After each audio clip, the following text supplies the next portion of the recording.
Yo, yo, yo, what is going on, people? Welcome to Throwdown Your Questions, episode 574. I'm your host, Tony Polanco, and tonight I'm joined by Emilio Lopez. What's up, people? How's it going? Carlos Romero. Yo, yo, yo. Chris Seeley. Hey, what's up, everyone? Brian Manjoma. What up, what up? And joining us live from San Francisco, Mr. Richard Bailey Jr. What's up, everybody? All right, we're back. Apologies for the video right now. For some reason, OBS decided we're not going to show you motherfuckers. Let me fix this shit. Like, they can hear us just fine. It's just, why is it always some nonsense?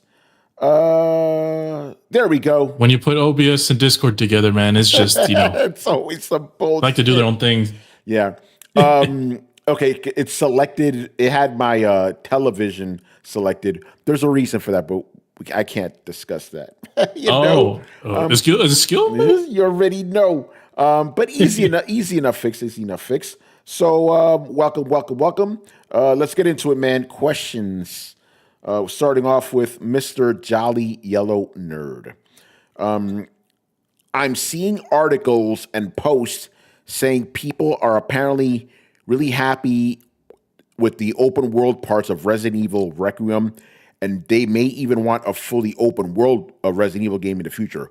Would you guys like to see a full open world Resident Evil game? I personally don't think I would, but I'm a wuss who is too scared to play horror games.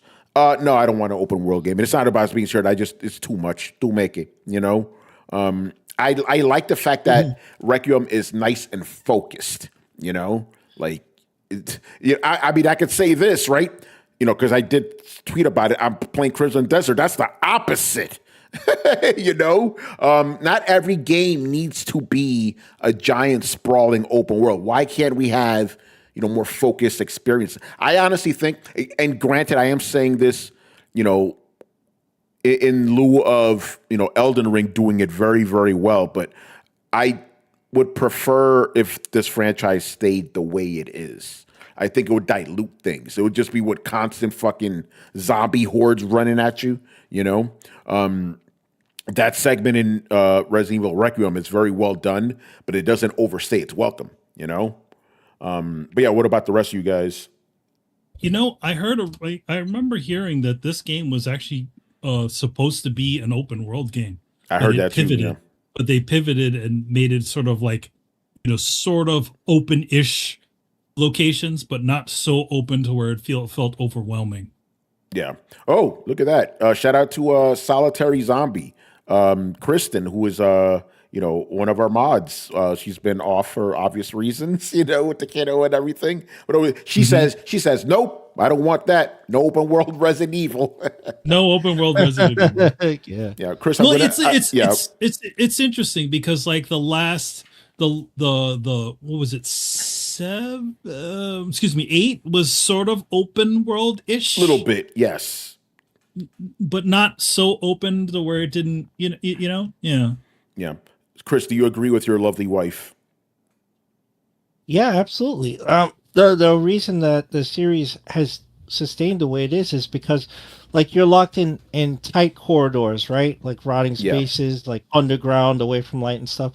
So putting it in an open sandbox where you're running around the streets or whatever. Let's say it was like open world Raccoon City and it was like San Andreas size and stuff. No. Like, what would be the point? The whole horror is not just the zombies, right? Not just fighting constantly and scrounging for ammo and stuff. It's the environment. The environment is an enemy. All the dark corridors and whatever, it messes with you. So when you open world that, like you said, you dilute the experience. And I think that's where 6 fell off, because 6 was all over the place. Like, they were globe-trotting. They were all in these different environments. And it became more of an action movie than a horror game. So, like, 6 was, like, I think is the black sheep. And 7 brought it back, where you're in the Baker house, and it's easy. Yeah. Tight, rotten environments. There's mold everywhere, and it's dank, and you don't know what's around the corner. That's the experience of Resident Evil. That's how it should remain. And I think if you open world a horror game, you'd have to completely change it to suit that environment. And Resident Evil doesn't suit that environment. Yeah, no, I 100% agree. Go ahead. I agree with Chris. I feel like Resident Evil games are better when they're curated. It's just, the environments have more of a role to play in the game. When you make it open world, it's like the environments are just like sort of secondary, and it's less claustrophobic, which I feel like that's something that the game needs in order to give out the effect of, being a horror game. So yeah, I think that's just part of its essence. And when seven came out, like Chris mentioned, it brought the game back to its roots, because that's what it was missing. And that's why I feel like the grace portions of the game. It's interesting because with Resident Evil 9, the Leon portions are fun. You saw the memes where it's like, oh, they're playing as Leon and playing as Grace, but the Grace portions are way more memorable to me in terms of traversal and experience, and where I feel the most. It gives me the most emotions in terms of being scared and claustrophobic and stuff like that. Where Leon is sort of like a shooter fantasy with like a John Wick style type thing. No, it's true. Yeah, definitely. Don't make it open world. Yeah. All right. Anybody else want to chime in on this? Yeah. All right. I'm assuming we're on the same page here. So we'll move on to another question from Mr. Jolly Yellow Nerd. With the way Sony is pulling back from putting future single-player games on Steam, do you think they will go back and delist the ones that are already there, like Horizon, Dad of War, Spider-Man, or just kind of let them stay because they're no longer current games? Yeah, they're not going to delist them. They'll keep them. You're not going to delist those, yeah. It makes no sense. Like, they'll take whatever little money they could get from them. So I highly doubt it. But then again, they might be petty and do it, but I don't think they will. No, I don't think so. It seems like more trouble than it's worth, but then again, maybe delisting shit is easy, but I don't think they would do that. It's too stupid. Let's be real here. All right, another question related from gaming engineer Alpha Chuck. I'm having a hard time with all the negative feedback Sony is getting online for reversing course on their PC launch strategy. Why are people so upset? I don't understand. Since I'm older, exclusives were just a fact of life across all consoles, and they had a much larger share of the market. I mean, I get it. Like, people want to be able to play, like, let's just be honest, particularly PC gamers, they don't want to buy a console just for a handful of PlayStation exclusives. They'd rather just play them on their platform. So I get that. But, as we were, Brett and I were arguing about on the Thursday show, I'm of the opinion that exclusives are a good thing, And then this is something I thought about. This is one of these fucking situations I got mad at myself. I'm like, damn it, why didn't I say that during the debate? I would have won, Because to me, I'm like, because Brett's whole thing was you're excluding players from playing the game. No, you're not. Sony is not physically coming into your house, going into your bank account, and preventing you from buying the other console. Like, you know what I'm saying? So it's like no one's being excluded in that sense, but you are being excluded if you can't afford it. That's true. But like, if we're going to get like really like, nerdy about it, which I love doing, like, no one is stopping you from buying all the consoles. Granted, tariff situation notwithstanding, because there was a point where you could buy all the consoles for less than $1,000. Not anymore, unfortunately. So yeah, that's the main thing I wanted to say about that. So I get it, but I also am happy that exclusives are back on. Right, Carlos? Exclusives are back on the menu, boys. Back on the menu. As a matter of fact, I was watching this one video on YouTube, and they were talking about like, oh, are the console wars coming back? And they laid out a really good case. Like, Sony seems to be going back to the exclusives. Nintendo is exclusive. And now we have Xbox talk about we're going to return to Xbox and focus on systems again. So will Xbox have exclusives? I don't think they will, but it would be smart if they at least have timed exclusives. I think that would be good, because I really do think the whole Play Anywhere initiative really hurt the identity of Xbox, right? It's kind of like, oh, just play wherever you want. Like, you don't have your identity anymore, right? Because there was a time where every console had its identity, right? Like, Nintendo, just like now, they were the family friendly, a nostalgia console, right? Sony was like the big, AAA cinematic thing for the most part. They still had their indies too, right? And then Xbox was the big multiplayer shooting console, right? Sony and Xbox have admittedly kind of lost their way a little bit. Sony is like, they're not really about the AAA experience. They are, but those experiences come few and far between. So it's more like, hey, you're going to play here because where else are you going to play? That's been their fucking identity now, Whereas Xbox is like, kumbaya, let's all play together, But, maybe I'm saying it's just because I'm an old head, but I would love the console wars to come back. I want consoles to have an identity again, not this wishy-washy stuff. Granted, I think that's where things are ultimately heading, right? Where it's like you're going to get to a future where people are going to be like, wait, you used to buy individual boxes? What the fuck is wrong with you guys? But I like that, man. That's how I was raised, bruh. Super Nintendo, Sega Genesis. When you were dead broke, you couldn't picture this. This? Yeah, I'm telling you, man. But yeah, so what do you guys make of people being upset about this? Oh, Brett, perfect timing. Yeah, I mean, Microsoft did it out of necessity more than anything, putting games into other platforms. It wasn't really like a philosophical change. It was more of a, we need to make more money. Sony, I agree. Like Sony kind of lost their way and are trying to get it back. So yeah, I don't know if we're gonna get exactly what we had, back in the day in terms of console wars, but I feel like PC is sort of the elephant in the room in all of this. I feel like that's like the other competitor to Nintendo and Sony. Yeah. So I think we'll get some semblance of that, and yeah, I mean it's good to see what Sony will do because maybe these types of things will make other developer or other publishers think twice to release on a certain console, or Sony. Like if they do, maybe some Gabe will give them an exclusive or something. I don't know. We'll see. We'll see what happens. Yeah. Brett, since you're joining us, the question is, why are people mad about, PlayStation pulling back from exclusives on PC? The reader or the, Chafa Chuck is like, it's like, hey, we had console wars before. Why are people upset?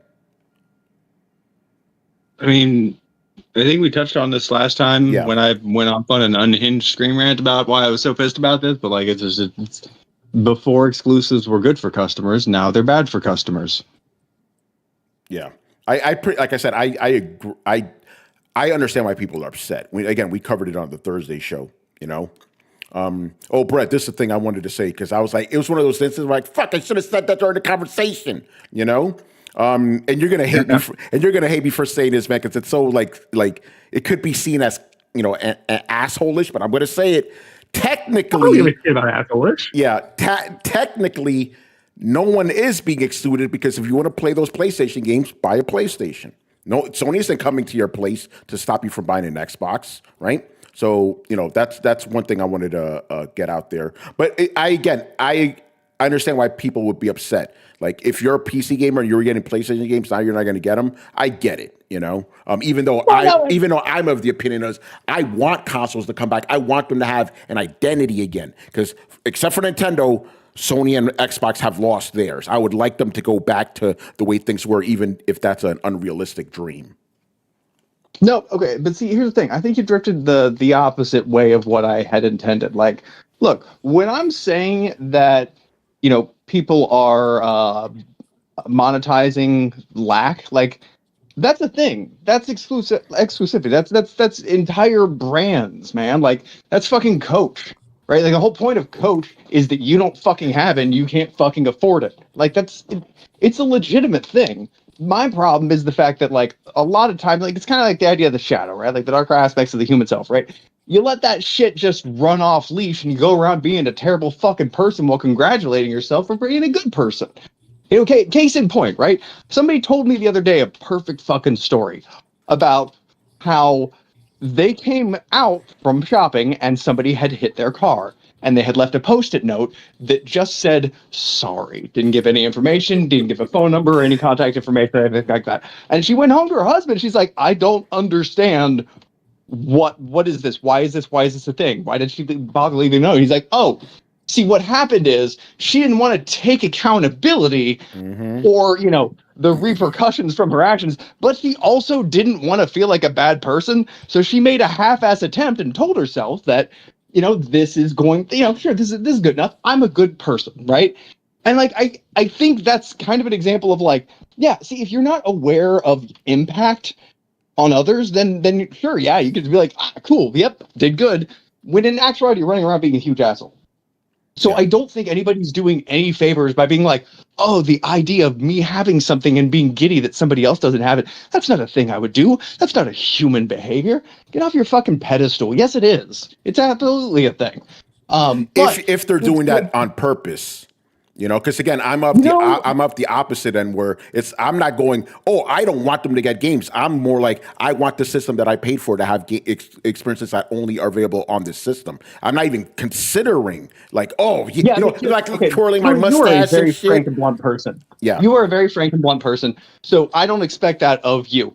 But there are a lot of people who do get genuine enjoyment out of having something for sure that they consider exclusive or limited.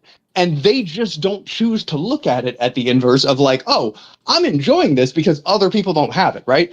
And that's just honestly lack of perception and awareness on their part, because if one is true, the transverse property or the inverse property is true. That's just the fucking way the cookie crumbles. A circle is round and water is wet. So, but like they'll definitely frame it like, oh, I love the exclusivity. I love being the guy that has this. Yeah, part of that is being other people don't like. And again, it's I'm just trying to acknowledge the factual truth that sits in front of me, and that's like, yeah, there are people who are really big, excited about this, and part of that is being in the in crowd, being like, oh, they're coming back. Like this doesn't.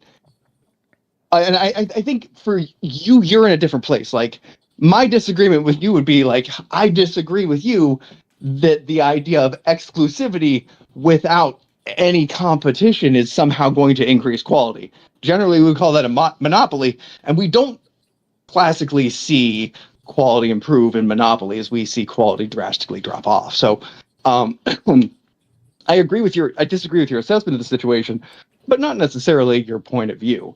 Yeah. But I think that a lot of people I feel the same way. By the way, I disagree with your assessment, but I see where you're coming from. So we're on the same page there. Yeah, I think my beef, and it's not even beef. My not even criticism, my light finger wagging would be towards people to be like, hey, it's okay if you want to celebrate exclusivity, but realize that that is also kind of what you're celebrating. If you're not okay being like, well, it's kind of cool that I'm the only one that doesn't have it, or I'm the only one that has it, which means it's kind of cool that they don't have it. If you're not comfortable with that, then maybe don't celebrate it. Like, just fucking own your shit. That's all I'm saying. Own it. Real quick, Kuelka, you seem to have made two contradictory statements here. So the first one is, and thank you for the $5, by the way. The first one is, and this is the paid one, nothing would make me laugh more than if Microsoft took its ball and went home with all their games.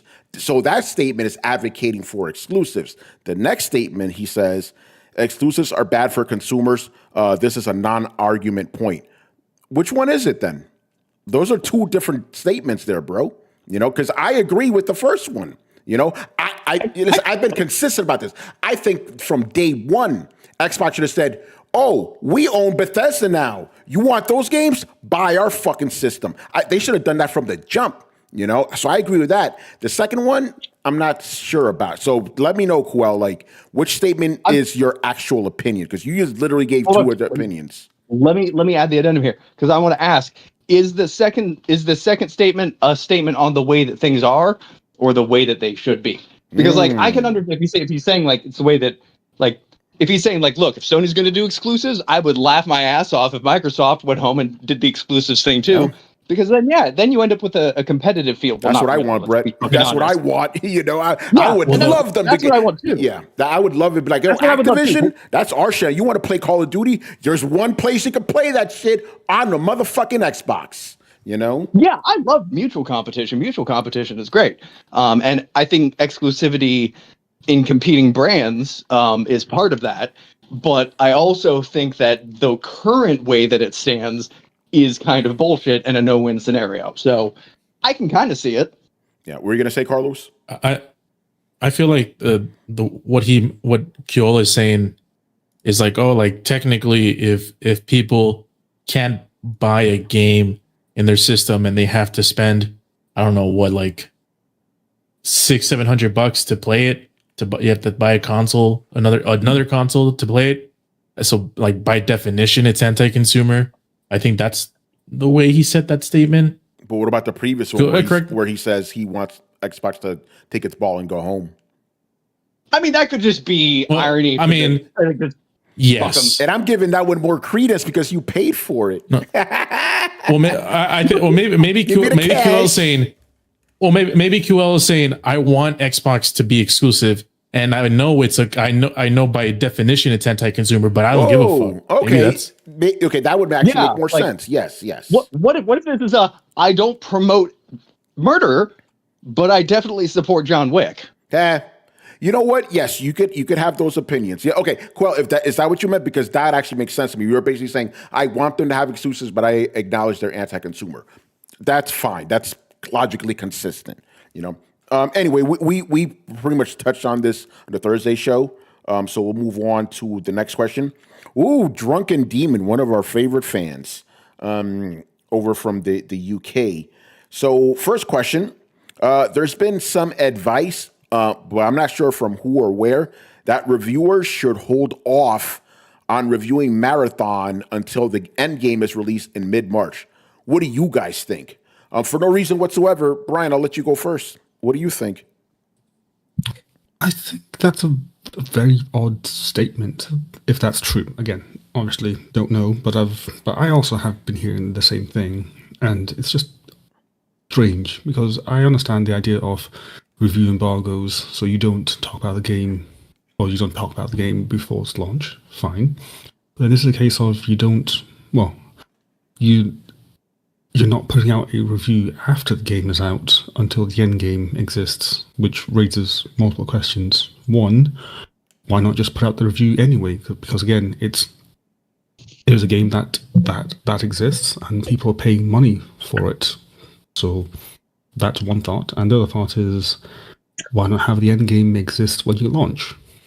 Why release the end game after the game's launched? Surely just release the whole thing all at once and then allow reviewers to review all at once rather than just staggered reviews. Yeah, just a very strange idea. Yeah, I haven't heard that discourse. Been busy this weekend, and just be honest, I don't care about Marathon. But that is interesting, right? It's like, yes, if the game's out right now, people could buy it, you should be able to review it. But at the same time, you are effectively reviewing a half-finished product. I kind of agree with you. Why didn't Bungie just wait until the end game was finished? Especially if it's mid-March. We're already in March. Why not wait 2 weeks and then release that instead? I don't know. Very, very strange situation. I get it. It's stupid, but I get it. What's up? No one's going to like this answer, but I'm going to say it anyway, because fuck it. Okay, so the short answer is it doesn't matter. We all just imagine that it kind of fucking matters. Like, there is no precedent. People can literally do anything they want. And that feels like a nothing burger, but like this is something I learned when I was dealing with a lawyer, starting a business, and writing contracts. And that's that. And I was actually shocked to find this out. In business, whatever you put in a contract is the rule and becomes kind of an ad hoc law in your business deal.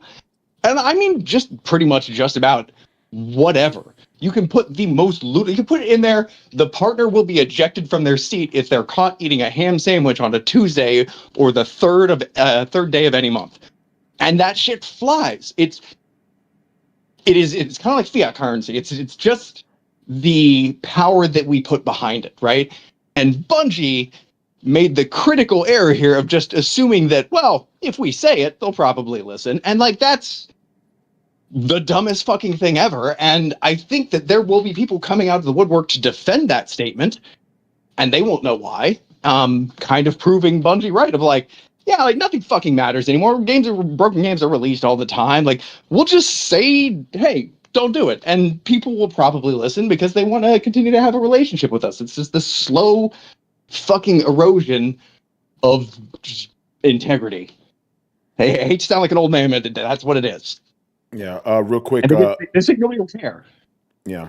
Coel, thanks for the $2. He says, this situation is why preview programs are what they're for. Rich, what's your situation? What's your take on the situation? See if Rich is around. He is coming live to us from San Francisco, GDC. Sorry about that, sir. Yeah, you're right. So yeah, what do you think would be the best course for Marathon? Like reviews to drop now or wait until the end game drops in the middle of the month? That's a great question, Tony. Well, just like you said already, I don't give a damn about this game. But to answer the question, yeah, I do agree with what Brian said. I mean, people are paying for the game now, and some people, they're hearing the word of mouth about, okay, the game is amazing. Because I know some people we know said the game is fantastic. It's a game of the year type of game. So clearly, you know, to test that theory, I think, yeah, people, they want to hear more. They want to see more opinions on it. So I kind of feel like I don't understand why Bungie would withhold the in-game content, especially if they supposedly have a major plan in place for releasing a lot of content continuously for this game. So I don't understand what they're doing with that, but I don't know. I think people need to hear some opinions on it now, especially if they want to buy now, or they have a friend that's telling them, "Hey, do you want to play this game?" They need to know now. So I would think, yeah, it's probably a good idea that there is some thoughts out there now. But the in-game content, I don't understand why they would withhold that now. I just don't get that. Yeah, it's crazy. All right, anybody else want to chime in on that? So let me understand this. So who's saying that they should wait for the end-game content? Oh, just some random people on Twitter. Okay, so it's not Bungie. No, saying this. Brian, correct us. It's not Bungie saying this, right? And here's the thing, I am not sure who is saying it. So I don't know if it's coming from Bungie or not.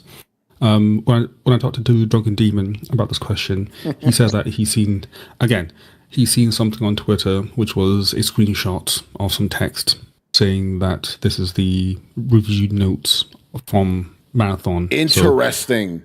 So there's no way for me to validate that. So for all I know, it's totally made up BS. And plus, I'm not reviewing Marathon, so obviously I wouldn't even see that. So yeah, there's no way for me to validate had my answer from the erosion of integrity to the question. Thank you for asking that question. Go ahead, Brett. I just like to add my answer to read the erosion of expectation, not necessarily integrity. If it's not Bungie saying it, then it's not them. But I kind of feel like it's laughable that I'm like, the fact that we don't know if this is a real news story in 2026. Ooh, it is Bungie. Oh God. Yeah. Okay. So I'm reading this from Rock Paper Shotgun. Headline: Bungie asked Marathon critics to delay full reviews till the release of the end game. And I am wow. So it's Bungie saying this shit. No, that is not it. Oh, that's wow. Oh man. Oh, not good. Why release this fucking game now then? Why not why wait? is it out? It's like the review. Yeah, the game is out for people to play, and yet you have to wait for the end game content. Bullshit. What? Yeah, that's all right, Brett. Right. You keep Get your the answer, trash bro. out of here. You keep your answer, bro. Yep. Keep the original one. Fuck you guys. What the hell? Wow. And again, this is Rock Paper Shotgun. This is not some bullshit. Pure Xbox sites are reporting this shit. That is crazy. No. So in response to that, I'm gonna need to see Carlos put out a tweet of a meme of a picture that says absolutely genius or cinema. Yeah, absolutely cinema, and you have an image of one of the characters, you know, making that move, making that gesture. Yeah. Rich, will you make a tweet that said I'd rather be playing Concord? Yes. I mean, at least Concord was feature complete. Yeah. Oh, there you go. Jeffrey Wilson in the chat. Remember, he is an editor for PC Mag. He says, it's true. One of my writers got the same word. There it is. There it is. Okay. All right. Okay, so here's my question now. Like, Yeah. there's like could you guys pretty please, that'd be a big favor to us, but like, how much are they leaning on the relationship with big publications on this? Like, how much of this is hey, would you guys pretty please do us a big solid and hold off until the end content? How much is it delivered in, the mob mentality of like, it would be a damn shame if you released the review before we were ready and that tainted our future relationships, Brett? Yeah. Yep. This is Bungie, right? Yeah. Yep. Who owns Bungie? Uh-oh. Sony? And which company do gaming journalists refuse to talk about their leaks? Damn. Okay. Yo, It this do be shit's like getting that. deeper and deeper layers, son. This is crazy. By the way, Brian, do you want to amend your answer now that you know it's actually coming from Bungie itself? Again, I can't really amend it because it still holds. It's just a shame that's true. And somehow this is worse than the Cyberpunk situation, which I thought nothing would ever top it. But hey, I am proven wrong. Wow. All right. Well, there you go, people. All right. We still got a bunch of more questions tonight. Confirmed. Before we move on, can I just throw out there, any independent journalists out there who want to cut their teeth against the big guys, do the fucking review and do it hard. That's crazy. All right. Moving on. Another question from Mr. Drunken Demon. Crystal ball time. What will be the peak concurrent player count of Crimson Desert? Since I'm reviewing the game, I'm abstaining from answering this. So I'll let you guys go at it. And for no reason, by the way, for no reason whatsoever, I'll let Brian go first. Very good question. I assume that he was inspired by Yurkar's potential question. So yeah, nice one. Nice. I'm gonna go with again. I really don't know. That's a problem. Let's see. I think that around 350,000 is sort of a good amount because that's what RE did, right? Or was that like 100 something thousand? By the way, Brian, remind me. RE did, over 300K. I don't know if it's 350. We're just talking Steam, right? Steam, yeah. By the way, I actually do have a specific number in mind, but I'm not going to say it. So I'll save that for after the show. When is the review embargo up? How soon before the release of the game? The game drops on March 19th. The review embargo lifts on March 18th. Okay. That's going to color my answer. And also, just for more context, Brett, no reviewer has received the console code, only PC. All right, Brian. To answer your question, I'll say 400,000. Excuse me? Yeah. All right. Brett, you go next. I'm trying to put this in context because it's just raw numbers. They're not locking with me. I'm gonna say about 20% less than Dragon's Dogma 2. Oh. It's got the name recognition, but I don't think it's going to have the follow through good word of mouth. So I think it's going to get an initial boost and then die out quicker. Interesting. Also, keep in mind that I played Black Desert, and so I know that this is just a single player MMO that's not going to have staying power. Yeah. All right. What about the rest of you guys? What do you predict for Steam numbers? Dragons. So just to put Brett's prediction into numbers, Dragon's Dogma 2 all-time peak was 228,555 or 585 times 0.2, which is 45 minus 228, 585, 182,000. That sounds about right. I stand by it. That's good. Anybody else? Thanks for doing the math for me. There you go. I'm an artist. No problem. Yeah. All right. Anybody else want to give their Steam prediction numbers? All right. If not, we can move on. Is anybody excited for this game? Like, I'm gonna augment this question because it's fucking. How are there so many crickets in a panel about a game that was supposed to be the third coming of Jesus? Again, remember, I can't talk about this game, and neither can Rich.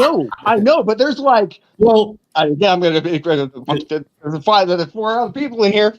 Well, and then Brett, Carlos, So, Brett, to answer your question, in totality, Manny doesn't like open world games, so I don't think he's interested. No. Tony and Rich he doesn't like medieval games either, fantasy stuff. Manny, to quote you, you don't like knight shit. Yeah, I don't like night shit. I'm sort of done with night shit. Every game seems to be a night shit. But yes, that game did not have. I had absolutely no interest. It's just a big flat line for me. Yeah, continue, Carlos. Tony and Rich, for obvious reasons, can't talk about it. Chris, I'm not sure about his status yet, and me and Brian are intrigued.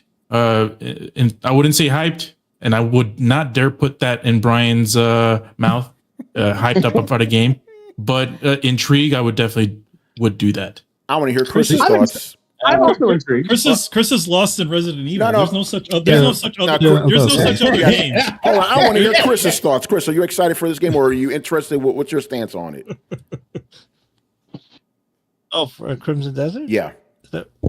Yeah. No, I'm interested. I'd say I'm at Carlos's level where it's like I want to know more. And I've seen some stuff floating around on Twitter, like some scenes, and I was like, yeah, I want to check this out. But I'd say I'll wait till launch and see some playthroughs before I pull the trigger on it. But I'm interested. Yeah. So there you go, Brett. I am also interested for the record. I am also interested. I'm dubious. I'm just. Yeah. So that's a lot of interest. That's like more than half of us here. And again, me and Rich can't talk about it. Okay. I wasn't here. But it's weird because like there's interest, but like not a lot of excitement, which is. I don't know. Maybe it's just a thing on the gaming industry or all, but like I think it's on to the me. game This industry. feels like it was one of the. This was one of the biggest hypes, like things like this game does everything and washes your fucking dishes. Like, it seemed like such a big thing, and then for like a lot of people to be like, I'm not really talk about like, or maybe I'm just not on Twitter. I am not on Twitter. Yeah, you're not on Twitter because Twitter is pretty hyped, and the Discord gang is all hyped for this game too. Okay, cool. So Brett, So hold hold on. Let Rich talk. Oh, go ahead, Rich. I do want to make a comment because I don't have a review code for this game,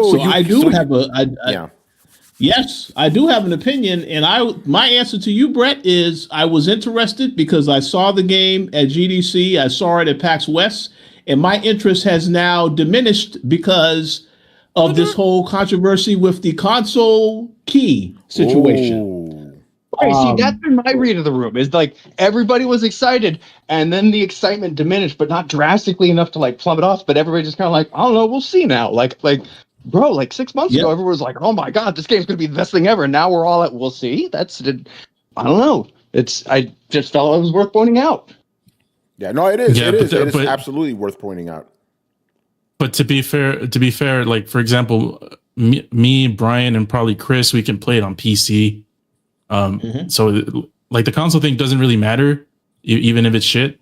But here's the thing, Brett.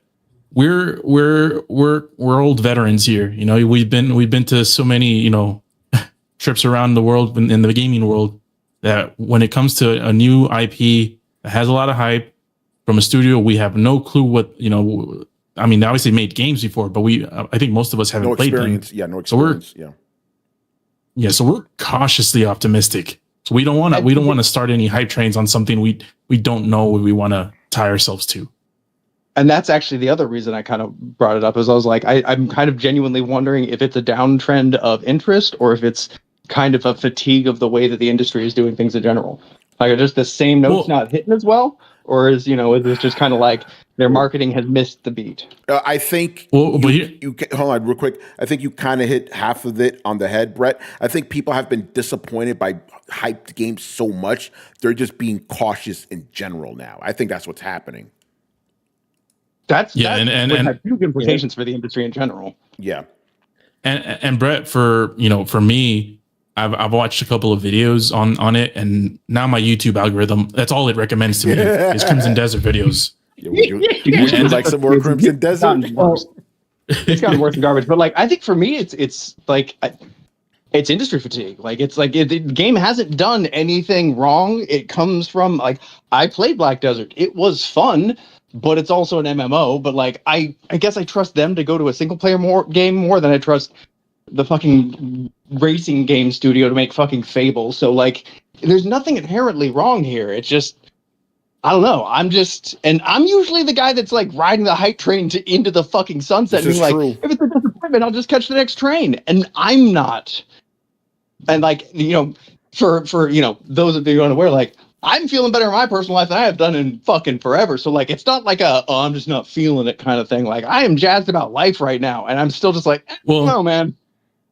There's Brett. So here's the thing, and then this is me pretending to be your psychiatrist. I don't, whatever, whichever one it is. I feel like there's one game that you hate more than anything, and that's Horizon Zero Dawn. And I have a feeling this might remind you of that game a lot, because Horizon. Remember, you used to say Horizon does everything, like. So maybe because Crimson Desert, it's the everything game. It does everything. So maybe it gives you flashbacks to that. Brett, we'll talk after the show, bro. If you know what I mean. I like Crimson Desert. I think my fear is like the Crimson Desert that I played was it's got a very EVE Online kind of thing to it, right? Like, it relies heavily on the community to be one of the main pillars of the game, right? It's only a table with that leg still attached, and they use different incentives to kind of get people in to kind of round out the experience, double XP weekends, blah blah blah blah blah. But, a lot of PvP. That's one of the things I really liked about it. You go out of town at max level, you are signed up for PvP. Game does not give a fuck. So I like that. I just, again, like, when you're looking at who made the game, like, okay, so how do I take this experience, take all of that out, and then expect them to, I don't know, like, fill all of that in with good writing and dialogue and voice acting and story direction? You spent a lot of Black Desert Online riding from town to town. There's no fast travel. Like, actually, like, carrying goods from place to place is a part of the game. And then you have to, like, ride your fucking horse for 2 hours back to your house. Like, that's part of the core gameplay loop. Like, it is so baked into the game to suck your time in that I'm nervous about the personality of the game when you take that away. Like, what do you replace that with, right? We'll talk after the show. I can answer every single one of those questions. Go ahead, Rich. And the last comment that I will make, and I will direct this comment to our very good friend, Mr. Carlos Romero. Yes, I am annoyed about the console thing, but also I will add that there were 3 games coming out in April that I am excited and want to play. One of those games, Mouse PI. The other game is Pragmata. And another game is a game called Replaced. All 3 of those games are dropping in April. And I think I will check out Crimson Desert. But if I know I got to spend a lot of time in that game, then I don't really want to get into that, because I want to finish those other games before I get into that, if you understand what I mean. Rich, I definitely understand what you mean. I did watch a video about Mouse PI, and I am definitely intrigued. So, and actually, I'll give a shout out to the people who made the video. I saw a video from the Coalition YouTube channel. The Coalition with the K. Great channel. All right, let's move on, because we still got a bunch of questions, but that was a good discussion. All right, Dre Day, who I saw earlier in the chat. I don't know if he's still there. Also, Quell, thank you for the $2. He goes, my heroes have become villains. I think he's talking about Bungie at that point. Yeah, he was talking about Bungie. No. All right, Dre Day. I honestly think that Xbox is making a huge mistake with their next console PC hybrid. By eliminating a true console experience, there will be less competition, and Sony will push boundaries even less. Sony hasn't had competition since the Xbox One, bro. Let's just be honest here. As a matter of fact, I think if this thing it is done correctly and priced right, even if it is more expensive, it could give Sony a kick in the butt. So I actually don't agree with your assessment. You know, I'm cautiously optimistic. I'm going to say it. I'm cautiously optimistic about the next Xbox. You know? How are we in this place, Tony? Yeah. It happens, man. How are you more optimistic about Xbox than I am? How the fuck did we get here? Life is interesting. Life is interesting. But I'm like, again, I'd like new tech, you know, and if this thing is like, you know, what do you think that Helix is for, right? You're merging the two worlds there, PC and Xbox. I want to see how that's done. If it's basically like a console version of the Xbox RG Ally, I'm like, that's cool. You know, if you price it right, that could be good. And also, and this is probably where I'm coming from, just a little bit personal thing, because again, I've been playing Crimson Desert, and it just reminds me of some of the bullshit I don't like dealing with PC gaming. You know, so it's like if I could have the Steam machine, right? If I have a nice box that plays PC games, but I don't have to go through the bullshit, I'm interested. You know, I'm not saying I'm interested in the new Xbox, but I'm very interested. Okay. I'm not saying I'm going to buy it because I want to see what the Steam machine's about, but I'm curious to see, and I am, kind of optimistic too. Maybe they have the right thing. Maybe Mrs. Asha Sharma's actually not filling us full of shit, and actually Xbox will have an identity again. You know, probably not. I mean, but I'm trying to be less dour than usual when it comes to Xbox. You know, and I applaud that. My question here is kind of like. And this is weird because I never actually I'm the first person to be like, you know, when people are like, oh, the AI bubble is going to burst. I'm like, AI doesn't have to directly make money. It's already firing people and making money that way. But like, I don't really see the business side of this. And like, I fucking can't believe I said, who have I turned into? I can't see the profit generated side of this because you're giving up your access to internet fee, unless you're not, which is just a super dick move. And you're looking at got stabbed by Sony. Hold on, Brett. You just fucked me up right now because there was a rumor that Xbox was considering getting rid of forcing people to pay for online. This could be it because if you're gonna have PC gamers aren't gonna stand for that shit. You know? Okay. And that's where I do not dare to get that hopeful because if we're talking about a brand. If we were talking about like a brand rebranding, essentially of Xbox, like going back to the roots of we're for the gamers, we're not going to try and take advantage of you. We're going to try and make things that you want and just sell you a good product so you're happy with us. Sure, but that's cutting off like one of their biggest revenue streams. And there's no way I fucking trust Microsoft to do that. They're a publicly traded company. They have shareholder interest to do. So like we're gonna get some bullshit version of it, I feel like, where I'm like, oh cool, it's like a PC where I have to pay to use the internet, and then it's gonna force me to use Xbox's marketplace, because like that's what they really want. And I have no idea where they got the fucking audacity to look down at the stab wound that Sony gave them and went, you know what? I'm gonna go fight that wolf. Like what? You can't you just that you out of the frying pan and into the fire. Do not take on Steam. It is made of 30 people in a non-publicly traded company that make $1 million plus salaries. Every single fucking one of them. They don't need your money. They don't need your approval. You can't fucking touch Steam. What are you doing? Yeah, well, this is them joining them, right? Like, you can't beat them, join them. No, because that's the thing. You really, okay, so, what marketplace are they on, right? Like, are you buying games off of Steam Marketplace and paying Steam 30%? Or are you buying it off Xbox and paying Xbox 30%? Because there ain't no way in hell that they're sharing. But yet they said you're going to be able to play your PC games. Yeah, and that's just because Microsoft, and they will, just like the ROG Ally, but they're going to try and shoehorn you into their store as much as possible. They're going to restrict Steam as much as you're actually going to allow them to, most likely, and they're still probably going to charge you to go online. And again, I'll go back to my earlier point. PC gaming is getting ridiculously fucking expensive, but if you do the math on how much you're paying per month for just general internet access, I'm pretty sure over the course of a console, that shit'll pay for itself. Yeah. What about the rest of you guys? Do you think Project Helix is a mistake? I don't know. It's too early to say for me. And Yeah. also we're a lot of it is sort of speculation. There's no real, we're just all, thinking of what it might be, but I just want to, I'd like to hear more about it to fully make a decision on it, to be honest. I think that's fair. By the way, I'm going to throw this monkey wrench in there just because they specifically, because all we have to go for is what they said, right? They said you could play your Xbox games and PC games. They never specifically said your Steam games. What if they pull some fucked up shit and the PC games, quote unquote, you could play are the fucking Windows Xbox games? That would be fucked up, wouldn't it? That would be a Connect level error. Yeah. So just throwing it out there. I'm not saying that's what they're going to do, but just throwing it out there because they have not officially said Steam. They have not said that. They just said your PC games. But naturally, you're going to think Steam because that's where most people's libraries are. But just something to consider, And look, there is that small chance because we are talking about Xbox where what's the alternative? Oblivion? Like, okay, cool. We make less money or we make no money. So maybe they're pushed to that point. Yeah. All right. What about the rest of you guys? What do you think about Project Helix? Is it a mistake or not?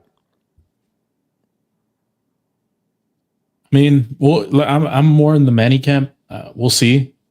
It's still too early to tell. As far as the initial sort of thing that we know is that this is going to be more likely a PC more than a console. Yeah.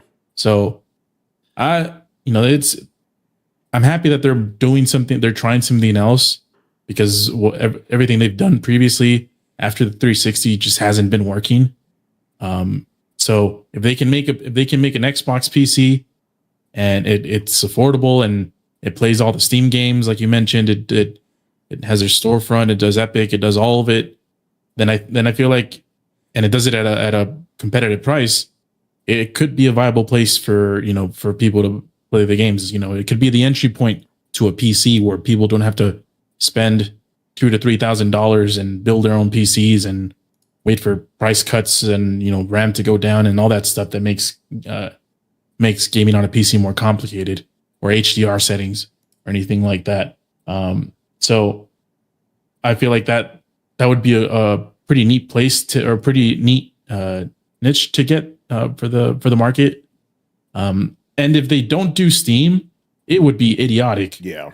But I don't think that's going to be the case because the ROG Ally, Xbox Ally does it. Mm-hmm. So I don't see why this one wouldn't. But I mean, if they do make it so it doesn't play Steam games, they're DOA. Yeah, I agree with that assessment. All right, if nobody else has anything to add, we'll move on. I go do ahead. think it's Hey, a go ahead, bro. mistake. Oh, you do? Because there's two strategic problems with this. If you're looking to revitalize Xbox, and what we've all been saying, I mean, Manny says it, all this stuff, it's software, right? The lack of software is the problem. It's the core problem, or not even lack of software, lack of quality software too. What you're releasing is not working, and there's just a lack of it. So to announce we're throwing more hardware at this problem, right? And it will play PC games. Well, great. A lot of people already have a way to play PC games, and then you're going to launch it in a window where RAM prices are volatile. Steam is looking to launch a similar device of their own, in the same window. So, what are you going to offer other than this can also play Xbox games? Well, people can play Xbox games right now on what I think the industry is calling a dead console. So what's the draw? I can play my Steam games now. I have a Steam Deck. Even if you don't have a Steam Deck, you might look forward to a Steam machine, or you might have a PC, or you might buy something cheap that's already capable of playing games. So the problem that Xbox has that they're trying to solve is not hardware related, but yet they decided to throw. And this thing must have been in development already, right? Yeah, it was. She just decided to announce it, so I can't blame them. Like, they didn't just pull that out like, oh, we'll just make another system. No, that was it was already. Yeah, to be happening. fair, Sarah Bond already. Yeah, like you said, Sarah Bond already announced it. Yeah. Yeah. So that's it. But what they needed to push out there is that the software is coming to support this thing. Like there's going to be exclusive titles that are going to shine on this system, right? And that isn't announced. It's just a logo, and it'll play Xbox and PC games. That's not a draw. That's not a draw right now. Xbox as a brand is kind of in the mud, and you're trying to drag it out. To drag it out, you need quality titles to pull people back in. And it's not Project Helix not going to pull people back in. Plus, if you have a competitor that is Steam and people trust Steam on PC, so you're competing with Steam itself, who's going to launch a similar device for the living room, and maybe around the same price point too, then what are people going to choose? Anybody who's leaning PC is going to choose a Steam machine. Anybody who has a Steam Deck would trust that. Yeah. Over Project Helix or whatever, if it's the Xbox Helix, let's say, call it that. Why would you trust it when what has already transpired now has put people off of the brand? I think that even though, and here's the thing, when I say it's a mistake, it's not like you could course correct it. It's probably too far in development to just shut it down. But I don't think that this announcement was timely. I think what they needed to do was focus on what can we do, what can we launch in the near term, and then 2027, 2028, that is going to draw people back in to playing on Xbox. And I don't think those conversations are happening. And that's a problem. Yeah. All right. Move on here. Kishak. It's been about next-gen consoles. Seeing the huge graphical leap Resident Evil Requiem takes with PSSR 2.0 on the PS5 Pro, do you think the PS6 will get regular AI upscaler updates? It would be wild to finally have a base console where the graphics actually get better over the years via software updates similar to PC. That would be interesting, wouldn't it? You know, why would they not do that for the PS6 if they're already doing it now on PS5 Pro? It could be a test, you know, like, hey, we could do this. So it could also allow consoles to last even longer, you know, because I still think these consoles should probably last longer just because of the lack of games and stuff. But it's an interesting proposition. It would make this thing more PC-like, but these consoles are pretty much PC-like as it is anyway, you know? Yeah, interesting proposition for sure. What about the rest of you guys? What do you think? I mean, it seems like it'll make sense, you know. If it has that ability, why wouldn't they update it? Yeah. You know? But I mean, I wonder also, you know, I don't know much about DLSS, you know, the alternate versions of these things, but is there a point where it doesn't work anymore? What do you mean? Like if your card is too old, like your card is a DLSS enabled card, but it's not compatible, I guess not compatible with the update that they're doing on a later. Yep. That's the thing. I can't use like DLSS 4.5 on my card, for example. So yes, that is the thing. So you're right. The hardware will still limit it, you know? So that is a good point. There will be a time where it's like, oh shit, you can't update it anymore, you know? Yeah, but now you got to go to the Ultra Pro. The Ultra. Well, you know, they're going to give you that. Yes. The PS5 Pro sold as much as the PS4 Pro, and Sony was happy with those sales, which is about like 12% of the console sales. So they were like, so you know you're going to get it again. Mid-gen refresh is just a thing now, which is fucking weird. All right. Yeah, go ahead, bro. No, pretty much I agree with Manny. You know, and also it seems like it's new because it just started coming out. Yeah. After, you know, along the generation, but when PS6 comes out, like you mentioned, Tony, it's going to be their day one PSSR or PSS, whatever thing is called. So it won't be as new for that generation. 5 years in, it'll still be there. And then, like Manny mentioned, it's, you know, they'll come up with PSSR 2 that is only compatible with the newer, you know, PS6 Pro Max. Yeah, because I'm pretty sure there'll probably be overlap for like not sure because depending on when the PS6 comes out, maybe those PSSR updates won't be compatible with the PS5 Pro. If it was like next year, I would say maybe for the first couple of years you may get the updates until like, oh, PS5 Pro doesn't support this shit. But who the fuck knows when this thing's coming out? Maybe 2028 or later. But we'll see. But the hardware will limit it. Absolutely. All right, another one from Mr. Kishak. Speaking about next gen, should back buttons finally be standard for the base PS6 and the next Xbox? Or are rear paddles just too many buttons for the average gamer to get used to? I don't know. I don't think it's too much for the average gamer. But I'm biased. I like back paddles. They're great. I mean, do I have a controller here with one? Let's see here. Yeah, this does. Because I like how they're just back there. It's like they're kind of out of the way. You could remove them if you want. But companies may decide to be cheap and not have them. But it would be nice, right? If there were standard programmable buttons on the back. It'd be dope. This is the Scuff Fowler Pro, in case anybody wanted to check that out. What about the rest of you guys? You think back buttons will become standard next gen? Yes. Ooh. Is that you think or you want it to be? Yes. Yes. I think that says it all right there. Oh, man. All right, moving on here. Ooh, another interesting set of questions here from E-Man. Who is that? Who that? Who dat? All right, first question. It has been revealed that PlayStation is testing dynamic individualized pricing. What does the panel think of it? For no reason whatsoever, Manny, you go first. So yeah, so I saw this thing online, on the Twitter, so where people that where there was some sort of announcement that that PlayStation is going to be doing some sort of dynamic individual pricing. So it's based off of what a person's activity is, and it will make a price or give a discount based off of your whatever that person's activity is. And people have been sort of seeing it where they'll like say, oh, hey, look, it'll be like one person said like, oh, hey, look, yeah, my wife has had this thing for, the previous one of the Assassin's Creed games, and there was a sale. And then I went on my console and I didn't see that.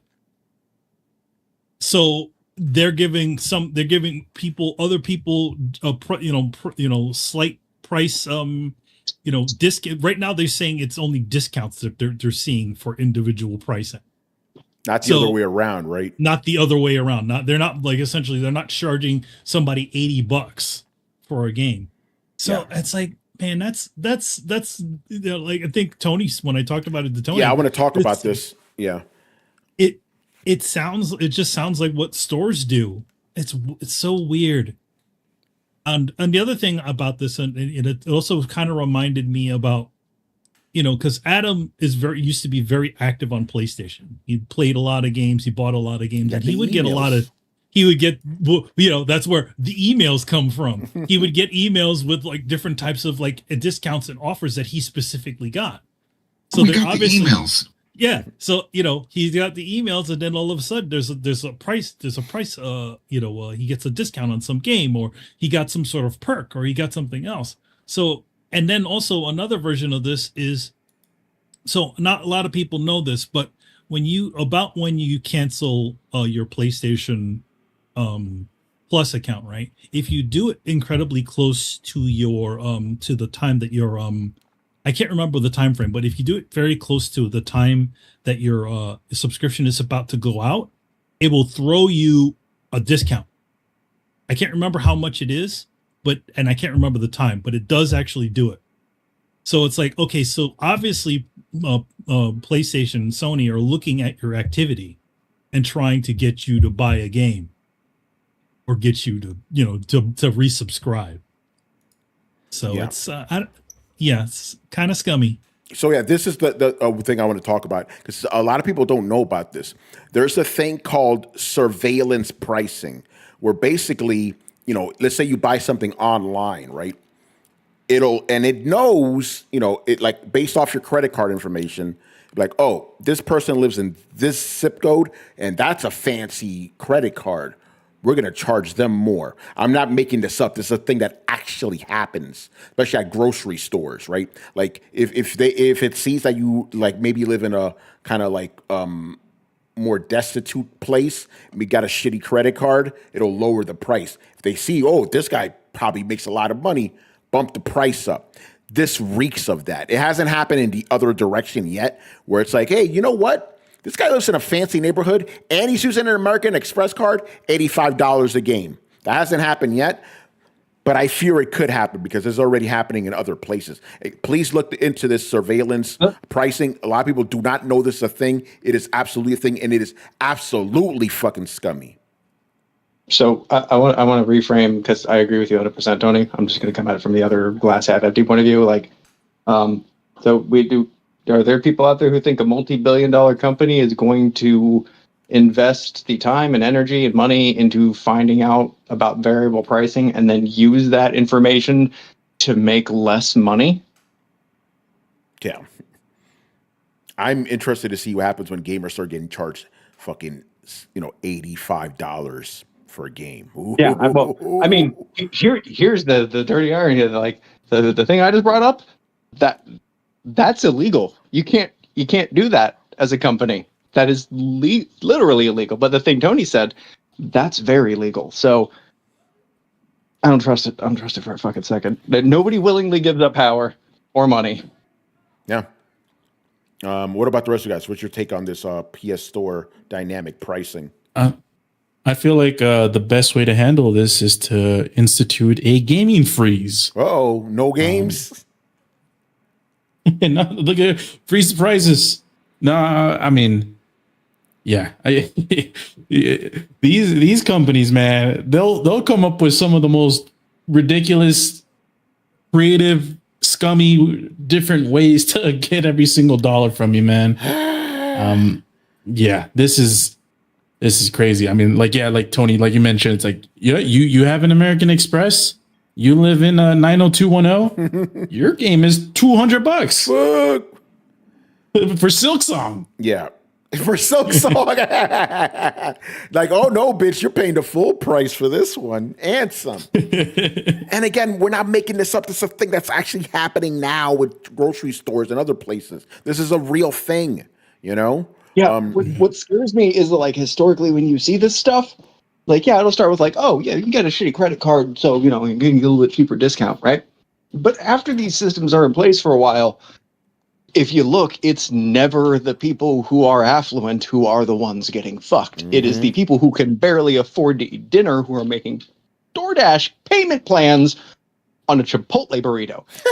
That's when they know they got you by the short hairs. That's where I'm like, this isn't going to be we're going to democratize or socialize gaming prices so that everybody gets an opportunity to play, and the people who make more pay more. That's not what's going to happen. It's so true. That's why I'm upset. You're 100% right. People are going to really pay for this. And I mean that literally are people on the lower end of the bracket. They're the ones that are going to get hosed by this shit.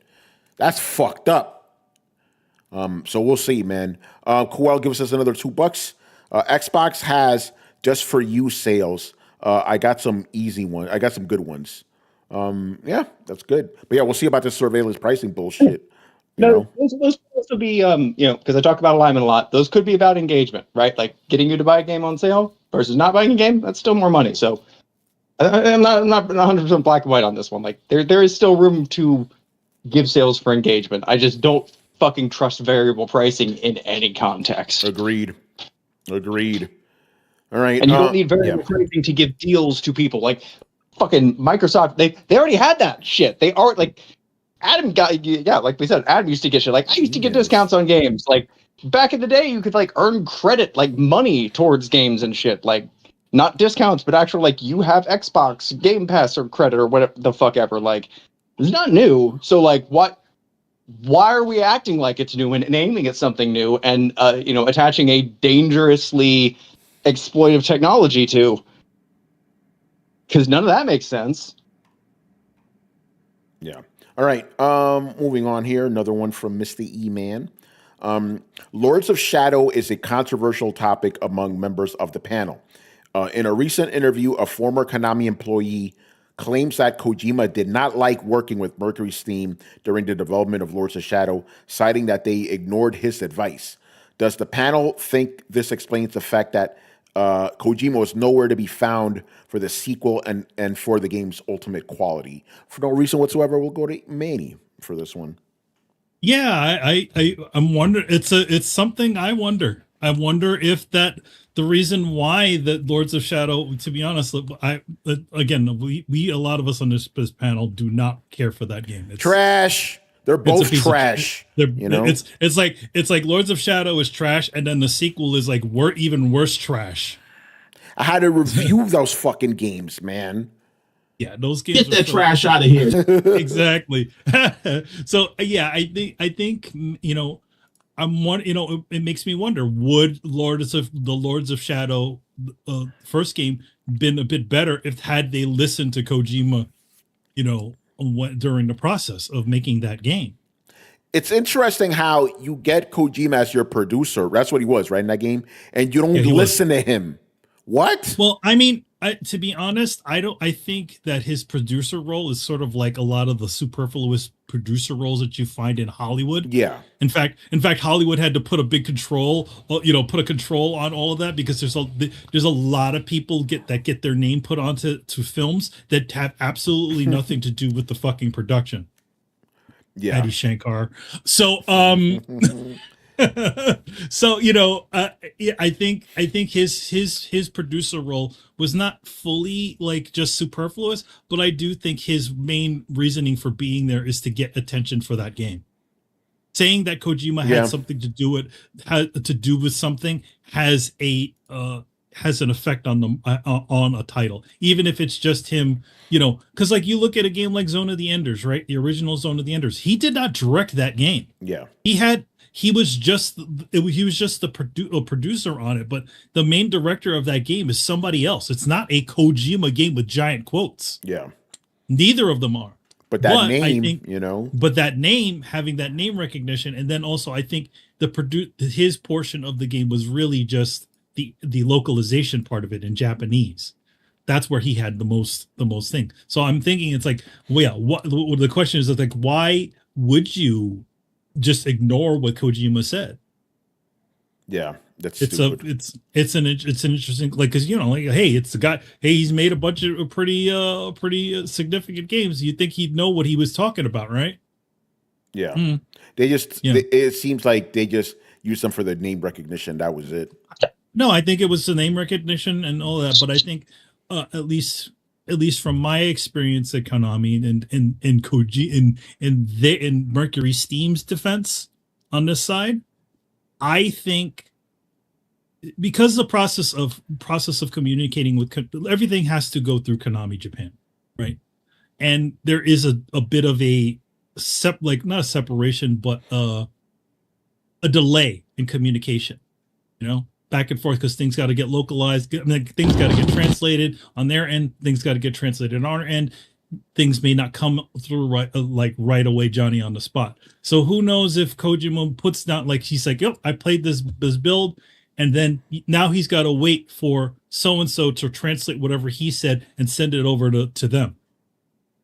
And those guys have to think about milestones, because if you don't know how game development works, it's a milestone basis. So in other words, if you, let's say we say this portion, there's a check, it's pretty much a checkup. So if you hit that milestone, that means that your studio gets paid, for that portion of time, and then you can go on to the next phase. Who knows if these guys got these notes late in the game and said, you know what, we can't fucking handle this. We got to hit this deadline that's tomorrow, and we literally got this list of things that Kojima wanted to fix. Who knows? Okay, I got a question that you're both going to hate, but I don't mean it like it's going to sound. Okay. What exactly does Kojima do?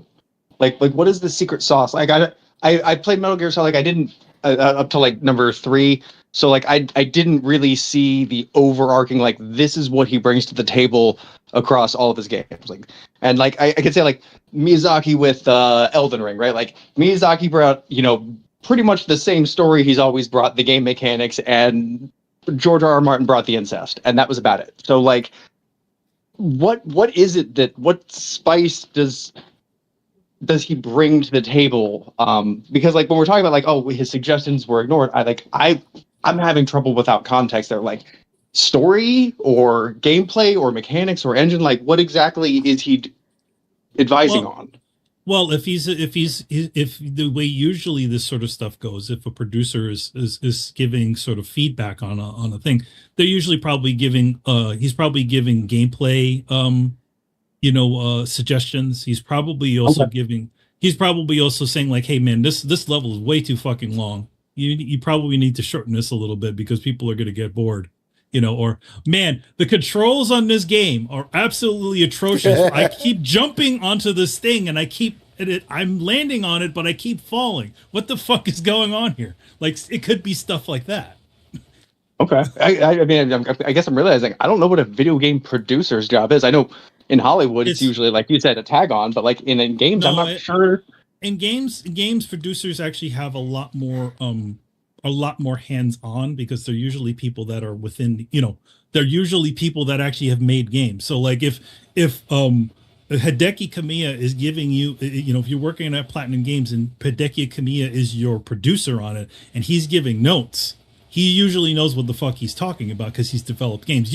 It's usually people within the industry that are actually making these things. So it's not like a person that doesn't actually know how the process goes like it is in film, where they're just like, in one case with me where it was like our producer who had worked in the industry since the 1980s on like stuff like Transformers and all kinds of other stuff had absolutely no concept on how animation production works, as far as design wise, but yet she's in making our schedules. Amazing. You know what I mean?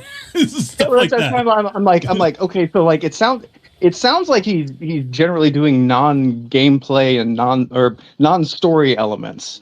I mean, again, like I don't know how in the interview he probably goes into a little bit more detail as to what. Well, what I mean, I'm asking yeah. you guys because like you guys are the super fans. Like, so, like what do you like as fans? Like, what do you see that he brings to each of his games? Because they all seem so different. I'm generally like, okay. You're asking like an overall question. Right? I'm asking fans. All question. Yeah. Also, Brett, if you played Metal Gear 1, 2, and 3, you know what he does because that's like peak Kojima. For me, it's a mix of everything. It's not just one thing, right? You get this like. It's hard to explain.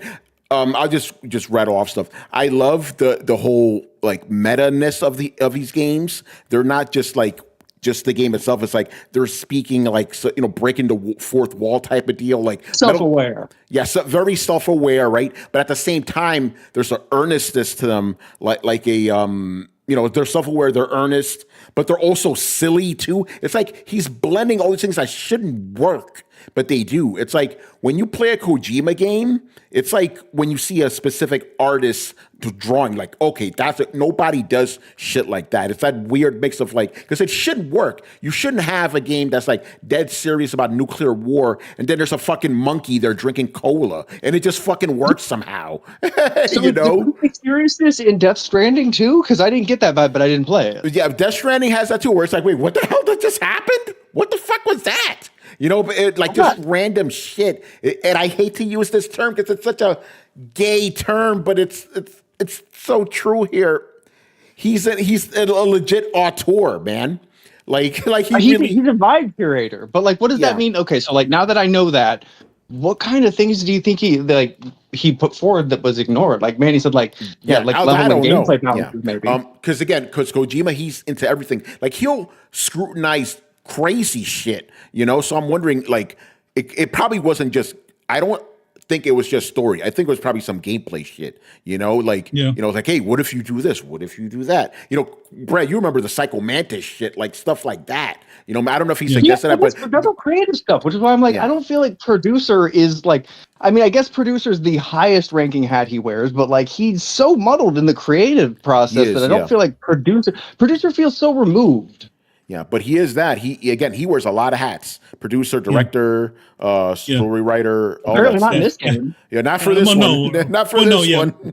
No, Lords of Shadows. But the thing is that, I always felt like with Lords of Shadows, they wanted you to think it was. Yeah. And so you think just from the beginning it was like, hey, like we're not gonna let you. You think it was an R.R. Martin thing? Because honestly, I think No, I think no, R.R. I don't Martin. think. I don't think he really. I probably don't think that he really had that much. I'm of an pretty sure interest in Konami it. was like, "Can you just do us a favor and put your name on this shit?" You know? Yeah, I think that's what it more is. I think it's they're using the name because again, like if you look at the situation at the time, they pulled Igarashi off of Castlevania. And also part of this interview, he says that there was 3 different like people jockeying for a new Castlevania. There was Iga, there was some other team, and then there was MercurySteam.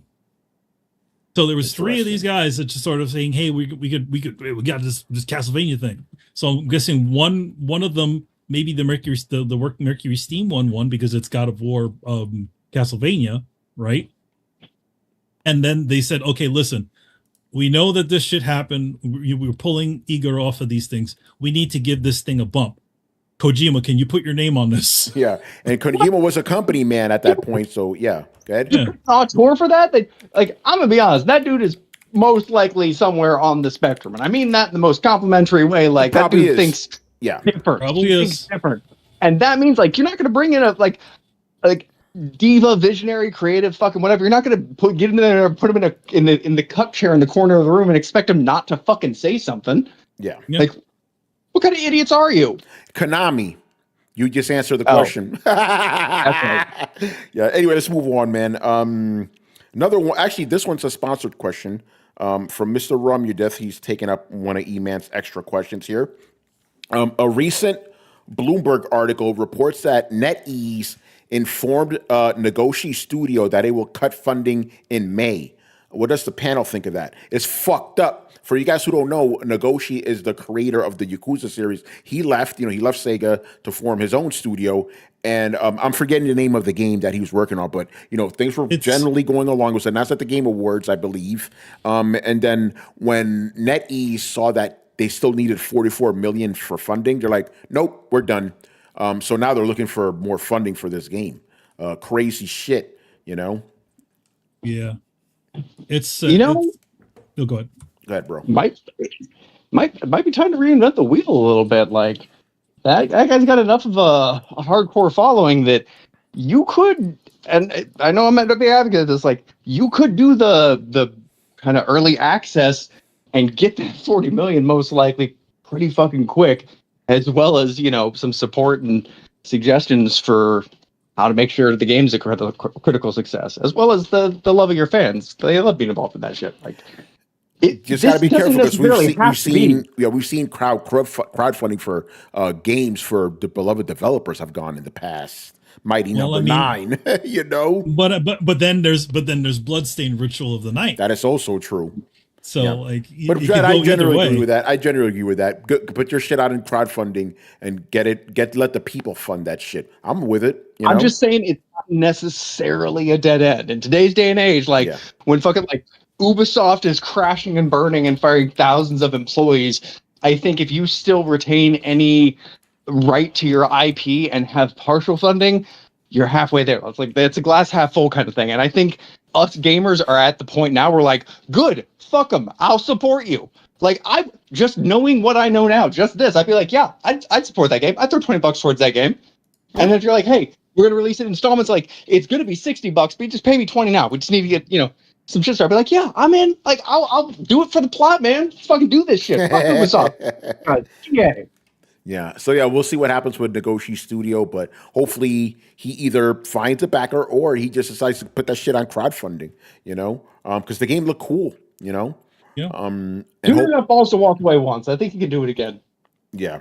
All right. And the last 2 questions of the night come to us via Eurocar9. This first question is specifically for Chris. Chris, you've been playing Resident Evil Requiem. What do you think? I'm enjoying it thoroughly. I think this game is kind of what 6 should have been. Like the switching between characters is seamless. Their stories are intertwined very, very well, right? Leon and Grace's stories intersect very naturally, where where they kind of cross paths, and while he's doing something else, like she's flailing around and terrified. But the thing with that distinguishes this game from 6 is like it still retains the horror element, and it kind of gives you a breather. Like, so the tone isn't completely like 7, where it was like a single tone throughout. Like they wanted that tight horror, the feel of like the Spencer Mansion or whatever from 1, where you're just like in a place and it's like you're trying to escape and just survive. This kind of oscillates. So Grace is that, like the true horror. She's not ready and prepared. Like you're just throwing empty bottles and hoping to sneak past things and whatever. And then later she gets better. But when you play Leon, then it becomes like Carlos said, like you're just John Wick. He's just like roundhouse kicking guys, and it's fucking hatcheting people. He has finisher moves, so you feel like a badass, right? So switching between them is a good way to pace, like, and see the evolution of like where he's gone. Because on RE2, he was that character, right? He was just trying to survive in the RPD and just trying to get out, and now he's experienced so much shit. It's just he's just throwing out one-liners and kicking everything's ass. And Grace is now that character. She's just trying to survive, and you can tell like through the storytelling, there's things like their menu systems are different. Grace's menu is like RE2, and Leon has the big briefcase and he carries all this shit, and how he handles himself, and he has multiple weapons, and how he accesses them is completely different, but yet it feels right for each character. The story is very good. I have a couple gripes with it. I won't spoil anything. I have a couple issues later in the game when it gets to the third act, but overall I think it's a great game. Like I absolutely enjoy it. I'm looking forward. I saw the rumors about the DLC. I thoroughly look forward to that because I have questions again related to the third act. I'm hoping they get answered. Yes. In those DLCs. Fun stuff. All right. Who dat? Yeah. And the final question of the night. Now, Carlos, you know Eurocar pretty well, right? Is this question for Chris or is it for everybody? So shout out to Eurocar 9. He's friends with Killer Pigeon and Drunken Demon and Sodasp or Sodasap or whatever. E-Man. Yeah, him too. E-Man. Rom you death. And him too. For everybody, son. They're part of the part of the universe. Yeah, this is intended. I talked to him earlier. This is intended for everyone. All right. So here we go. E for everyone. E for everyone. The question is, what would you like to see in Resident Evil 10? What would you want it to be about? Good. Eurocar, very good question. Very good. I don't know if you like my answer though. Oh, not open world. No. To quote Manny before, too early. I want to sit with Resident Evil Requiem for a little bit longer. But I guess generally, it's weird. It's like because I did say one of the only complaints, and it's not a big one, just a little tiny one, is that this game didn't do anything really different that you haven't seen before. The switching characters, that is different, but you can't do it on the fly, obviously.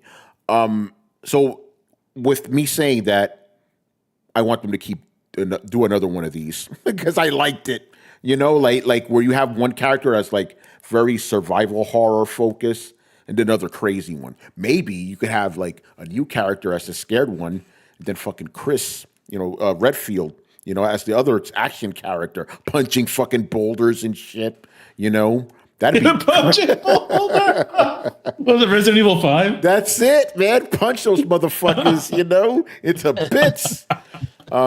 So yeah, but yeah, I kind of want more of the same. But let me sit with Resident Evil Requiem 9 for a little bit, but because I do mix it a little bit, but I kind of want. I like that dynamic, two characters, But don't do more than that. Resident Evil 6, I'm looking at you. You had 50 fucking characters in that game, Nah, we don't need that, son. We're good. That's a great example. Like they had two characters, but you constantly switch between different pairs of characters. Yeah. Globetrotting, like everyone's out in the world, everyone had either a stalker enemy or whatever. They tried to throw everything into that game, but then make it more feel like you were watching the Resident Evil movies, like those Paul W.S. Anderson movies, instead of playing Resident Evil, right? Like, how much shit did Leon crash in that game? He like crashes a freaking jumbo jet and all this crazy shit. I was like, fucking, what the hell happened? Chris Redfield is playing Call of Duty. He's fighting like monster crickets and the giant. I'm Oh like, my what? God. What is happening? or the well, I mean, and the plot, all it boiled down to was just some super fan of Ada Wong who wanted to make a clone of her. That's it. That's it. That was the whole plot. And you're like, this was it? This is Resident Evil. Yeah, right. The butterflies. Yeah. So, Chris, what do you want to see in Resident Evil 10? I would like what 6 promised but didn't deliver on, and it's somehow reuniting all the characters for some major event. Like, I think desperately. I can't say that because I can't say what I want to say. Spoilers, motherfucker. So I'm gonna say this. 6 promised that kind of reunion, and they only teased it and didn't really happen, right? You know, you have so many veterans characters in the story now, and I was kind of it was kind of curious that 9 did not follow the whole Winters storyline that was set up in 7 and 8. Like, no mention of Rose Winters or Ethan, or really, there's just subtle mentions of the thing that was connected to those, but not anything directly. So that I thought that was interesting. I'm like, are they ever going to go back to that? And they set up storylines in 8. This isn't a spoiler. At the end of 8, right, when Ethan dies, Chris Redfield becomes Rose Winter's surrogate father, right? And then we get her DLC. We see her grow up, right? So he's older. He has his own like special unit of BSA that he commands, but she's part of it, right? And then she gets all these powers. So it's like, okay, so you had 3 things set up at the end of 8 that were never realized. One was at the very end, not even playing the DLC. The very end, he finds out that the BSA is making clones of him, like T-virus infected clones that are soldiers. So that he got fucking pissed, and he's like, I'm going to find out what the hell's going on. They never followed that up. And then there's the stuff with Rose Winters. We never followed that up. So that might be interesting to go back to that. But also people want to see, like, what's Claire Redfield doesn't come back in the series. No, her last game was Code Veronica. She never came back. Jill Valentine, we haven't seen her since 5. You know, and then there's other characters that had roles, even playable ones, like Carlos from 3, or shout out, or Jack, You know? or Where's Jack Barry from Burton? 6. Or Jack he's in the from chat. 6. He's in the chat, and he has a question, so I'll ask it after this. or Jack and from 6. there's the guy from Resident Evil 0. Oh, shit, Brett. Yeah. Damn, I can never remember that guy's name. The other playable character from 0 besides Rebecca Chambers. The other dude. He never comes back. Yeah, They that's never right. mention him anymore. Yeah. So there's all these people, and it's like, what happened to all these motherfuckers? Where are they? Like, you know, and then so in here, and it's not a spoiler because this was in trailers, they brought Alicia Ashcroft in there. She was from Outbreak. Yeah. So it'd be interesting, like, what happened? Everybody else from Outbreak dead? What happened? Like, Yeah. Were they the, because there's 8 of them in that game. Would like 6 of them die? You know, 6 of them die because they say 6 of them die of Raccoon City syndrome. Yeah. 6 survivors died, and it's like, oh, is it them? Like, I don't remember their names, so I have no idea. But it's just things like that, like, you know, give some closure to fans while giving something interesting to new players, right? And I'm not saying don't do the globetrotting shit again from 6. Don't do open world. It needs to be tight horror. But somehow you have to integrate, either in a playable way or non-playable way, the veteran characters that everybody used at one point or another in the game that people love playing and experiencing their stories. Somehow has to integrate into 10. I think 10 needs to be a big game, but somehow a tight horror game at the same time. So that would be difficult to pull off. I don't know how you thread that needle, but I would like to see something like that. The only way you can do that, Chris, use all the characters and then make them useful, is if they do a Resident Evil Tokon. That's it. Oh, man. Yeah. Carlos, what about you? Yeah, I mean, here's the thing. I love Resident Evil 9, man. It's a great game. It's a great series. You know? I'm curious if they do the same formula, a lot of what you've mentioned, Tony, like if they do the same thing, but maybe just different characters. Yeah. but with Chris Redfield there as the the sort of the Leon bad guy or badass guy in the game, if that'll sort of warrant its welcome. I'm curious if for at least for me if it'll do that. So yeah, I agree with Chris. Mostly, there's so many characters, especially the female protagonist. There's so many female protagonists in this franchise, and they're just like in the bench somewhere, just waiting to be summoned. Like you mentioned, Claire, was it Claire Redfield? Yeah. Jill Valentine. I forgot about Rebecca Chambers. Yeah, man. That's like, and now you have Grace. That's right. Another one. Like Grace from this game. So there's a lot of characters that are just like, chilling in the cut. I don't even remember what happened to Ada Wong. But maybe she's still there too. Yeah, there's a lot of characters. So if they can bring some of these characters back into the franchise, do the whole, when Avengers Assembled or something, I don't know. But somehow still find a way to keep the horror aspect. I mean, you could still do it with the veterans. I mean, I don't see why they can't do that. Obviously, you're not going to get the. Oh, go ahead. No, did you forget? You mentioned Sheva too, right? She's got to come back. Oh shit! The homegirl Sheva. We forgot about that. Yo man, where's Hunnigan? Yeah, right. That's another one. Yeah, we forgot Sheva. I mean, there's a lot of characters like Barry Burton. I don't even know when's the last time we saw him. Oh, Revelations Resident 2. Evil Revelations 2. That's right. Yeah. It's been That's the daughter game, right? That's the daughter game, right? Where we're using saving his kid. His daughter from that island. One of them, because one of the Revelation games was Jill, wasn't it? Or am I wrong about that? It was Jill The and Chris. first one was boat. Jill and Chris Redfield. Yeah. It was a BSA centric game. Yeah. Yeah. And 2 was Claire. Oh wait, Revelations 2. Yes, Claire Redfield was in that. Yeah. It was That's the between last her one and she was Barry. in. Yeah. All right. Rich, what do you want to see in the next Resident Evil? Well, first and foremost, this is a phenomenal question. I don't recall who asked this question, but this is a quite an interesting question. Now, just to clarify something, Chris, did you say that you are close to completing the game, or you're not there yet? No, I finished it. Okay, I good. finished it. Oh, you did. Okay, so let me go ahead and say this. This isn't a spoiler. I think the end clearly indicates that you're going to see at least one certain character return that Leon mentions. So I would expect to see that, whether it's the DLC or the next game. I agree with a lot of what was said about bringing everybody together. However, I will add this. If that is the case, this better be one hell of an enemy or a threat, because Albert Wesker is not coming through that door, ladies and gentlemen. This guy got killed a long time ago.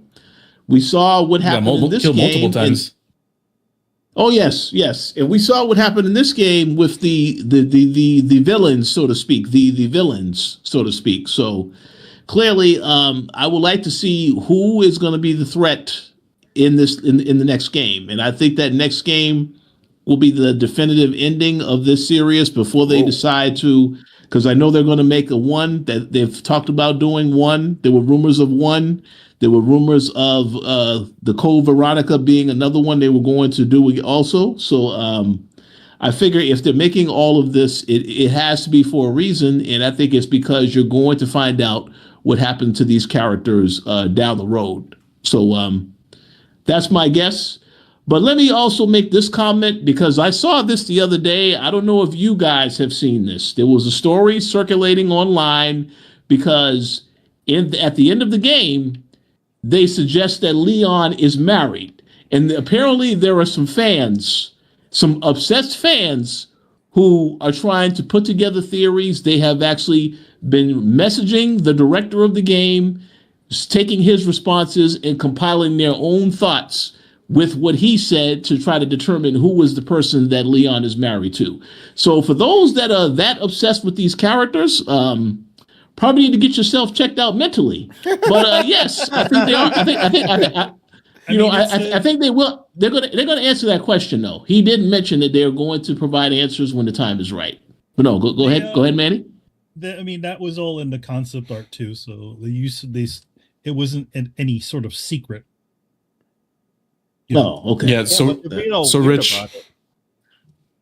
Rich, you're all this stuff that you're talking about. I did beat the game, so we must have been playing a different game because I didn't get that. We'll talk about that later. Yeah. I didn't get any of that. That's funny. All right. Anybody else want to go? Resident Evil 10. All right. I have a question. Yeah. Good serious. Quick question, and it's a serious question. I forgot everything that happened in Resident Evil in the games that I played previously. But what I do know is that there's multiple Weskers throughout the timeline. Do we know how many are left or how many there were in total? You mean the Wesker children from Resident Evil 5? I think with Revelations, it's only 2, right? It was Albert and Alex Wesker. Yeah. And also Wesker has a son. Oh, and Jake, right? And there's Jake. That's right. Yeah. Which he's a protagonist now, so he's not really like his father at all. He just woke up one day and he's like, "I'm bad." He puts on sunglasses. I'm bad. As Luke, they call him Luke Skywalker Wesker. Okay. Okay, so I was just curious because I don't know how many were, because I know there was like Manny mentioned, there was like a whole there was a lady, a lot of children. There was Alex Wesker. Yeah, Alex Wesker was but she in Revelations 2 she gets killed, but she transferred her mind into that little girl that followed Barry, and then Barry takes her. I guess he adopts her. So Alex Wesker is in the body of this little girl being raised by Barry Burton. So this is kind of shit. Yeah. Barry Burton. Shout out to Barry Burton. Yeah, he actually did ask, can Resident Evil 0 remake or RE1 remake be better than RE9? Probably not. Because we already know what happens. you know? I mean, how the Resident Evil 1 has already been remade. How is, what are they going to do? Switch it around again from that one? Pretty much make it like Resident Evil 2 and 4 remake. Because that is a rumor now, too, that they're remaking that. Which it would make sense, because then you'll have all the main Resident Evil games, except for 5 and 6, obviously. Except for those. But the old ones, the classic ones, you would have all those remade. 5 has to get remade because they signaled at the end of 4. Like, you beat 4 remake. I mean, they were signaling 5. Yeah. Was leading to it. Chris, I propose they remake Resident Evil 6 into a good game. That's what I propose. Oh, yeah. That's the one that needs the most work, right? Yeah. The most writing. Like from the ground up remake, you know? Like it'll only be Resident Evil 6 in name only, you know? Oh, man. All right, that's going to do it for us. Another good show. Let's start wrapping it up here. Rich, what's coming up on the Coalition this week? You are at GDC, so I'm expecting some coverage on that end. That will be correct, Tony. Yes, I am at GDC. There are a couple of things that I will be going to throughout the week. So when I get some time, you'll be seeing stuff get posted up. Obviously, there will not be any videos on the Coalition Gaming until later in the week because, I can't edit on this computer. But yes, stay tuned, ladies and gentlemen, because I have a couple of cool things I will be checking out and I will be able to talk about in the future. All right. Manny, do you have anything? Yes, I certainly do. Uh-oh. Oh, no. Okay. Am I No, you're good. You're good. I'm just saying because you dropped something, but you're good. So yes, Blood and Thunder number 11 is out on the streets. It's out on the streets right now. Covered by Kari Randolph and myself.